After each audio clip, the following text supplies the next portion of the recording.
Xbox Game Studios has more games in the works that we can look forward to.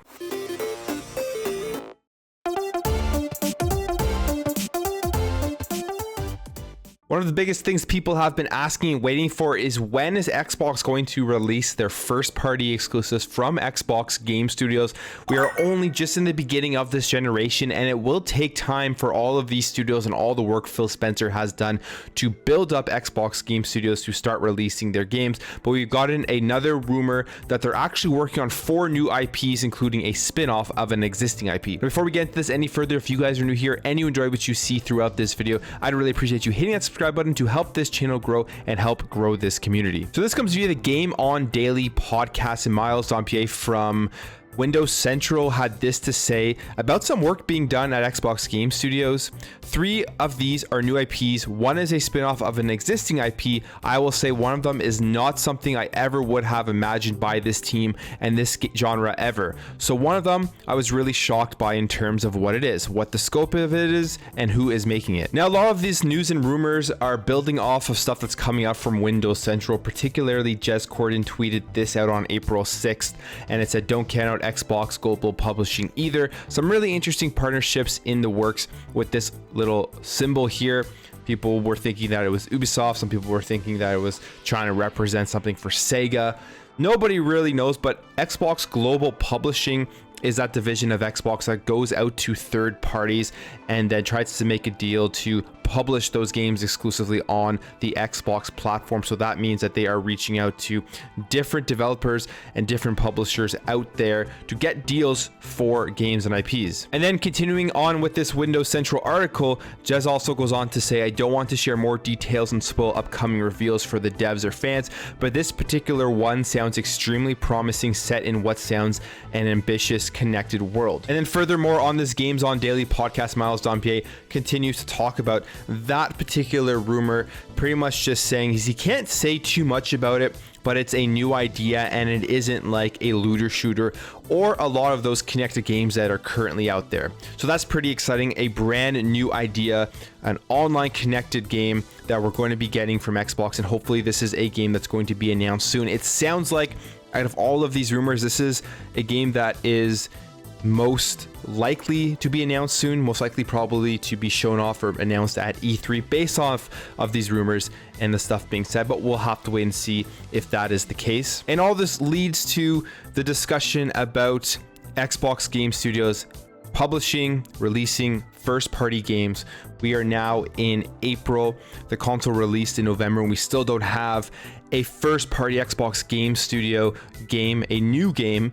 We're going to be getting Halo Infinite in the fall, and we don't know if there's anything else that's going to be coming out this year. There's been rumors and there's been rumblings that there will be more first party games coming out this year, but it has not been announced yet. And if we go back to this article on Forbes, this was something that was said by GameIndustry.biz's Christopher Dring, and he was talking about Xbox games and when they are going to come out, and he said, it was quoted here saying that Everwild, Perfect Dark, Fable are so far away, as in they might even be in a new Xbox by the time these games come out. And when you look at the Hideo Kojima stuff, you wonder if they are signing third parties in the moment because they don't have a lineup of big exclusives at all. In this article, he's saying that these games are going to come out like 5 years from now or something like that. That was his original quote. He retracted that, and he was saying that he really kind of means in like the next 2 to 3 years, which in my opinion, if a lot of these Xbox Game Studio games that people are referring to that are being worked on now come out in the next 2 to 3 years, that's more than reasonable, especially in the time that we're in with COVID and how long it takes to make big AAA games. I believe the average time is like 5 years.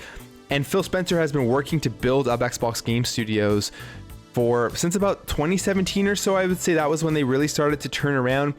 And it's been 3-4 years.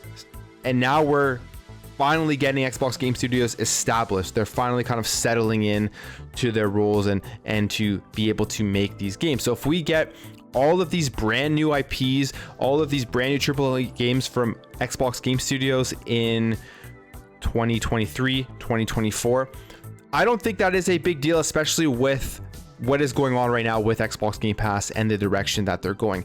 In my opinion, it's obvious that what's going on right now is they know these big Xbox Game Studios games are a couple of years away.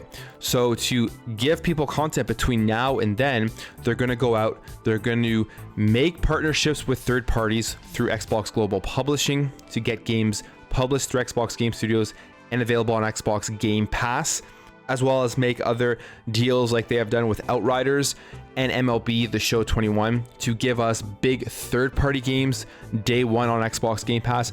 Well, there will still be a couple of those first-party games like Halo Infinite and then whatever else is going to be announced. We also know Psychonauts 2 is coming out this year. So there is a ton of content for us to have. There are a lot of rumors swirling around, and I think at the end of the day, the patience will pay off with Xbox and Xbox Game Studios. Christopher Dringer's first quote talking about games being released on the next Xbox hardware. I do not believe there will be a mid-gen refresh with this generation. I think that by that he is potentially referring to maybe a slim console, but I do not think with the Series X and the Series S there's going to be an upgrade like there was from the Xbox One to the Xbox One X. The Xbox Series X and S are powerful consoles. They're more than capable. They have good future-proof technology in them. The Xbox One did not have that, and that's why we had to get that mid-gen refresh. So with that being said, I think that the path that Xbox is going down right now with Xbox Game Pass and trying to get third parties through Xbox Global Publishing is going to be more than enough and give us tons of content going forward until the games that are ready from the first party Xbox Game Studios are ready to come out. Anyways, guys, that's it for me. Let me know what you think about this in the comments below. Are you still twiddling your thumbs waiting for first party Xbox Game Studios games? Do you have nothing to play? Or are you happy with what has been going on right now with Xbox Game Pass, getting third parties to publish big AAA games on this service, as well as Xbox Global Publishing looking to get more third parties to be published by Xbox Game Studios? If you enjoyed this video, make sure to hit that thumbs up button if you're new here and you like what you see throughout this video. I'd really appreciate you hitting that subscribe button to help this channel grow, help grow this community so we can have great conversations in the comments below. Thank you all for watching. Thank you for your support, and I'll catch you in the next video.